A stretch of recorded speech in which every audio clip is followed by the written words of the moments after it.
Hola a tots i benvinguts a la resolució del quart repte de la setmana.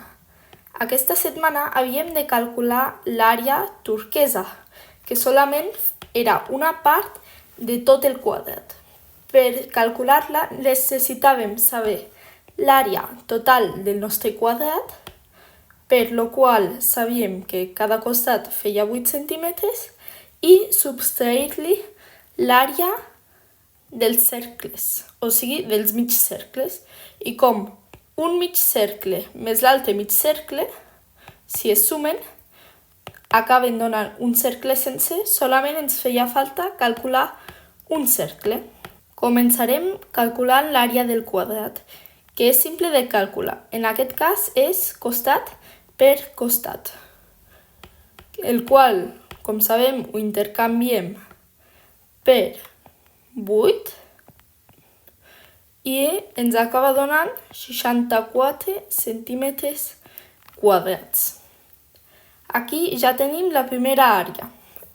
Continuem calculant la segona àrea, o sigui, la dels cercles, o sigui, els mitjors cercles que acaben sent un cercle sencer, i com sabem la nostra fórmula, àrea igual a radi al quadrat per pi. Ho intercanviem. El nostre radi és aquesta part del cercle, però nosaltres tenim el diàmetre, que és tot, perquè en aquest cas és 8, ja que és un costat del quadrat. Ho dividim entre 2, 8 dividit entre 2 dona 4, i així de simple tenim el radi. Ho calculem i ens acaba donant 50,27 centímetres al quadrat. És un valor arrodonit, això.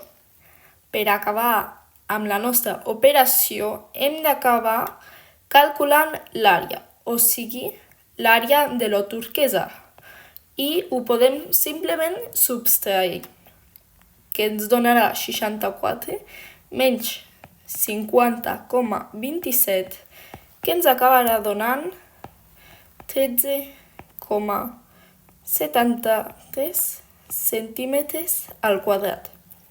I així ja tenim l'àrea de la part turquesa i l'hem acabat resolent. Si us ha agradat el vídeo, deixeu-li un like i un comentari si voleu. En cas de que tingueu dubtes, poseu-ho tot als comentaris i ens veiem la següent setmana. Adeu!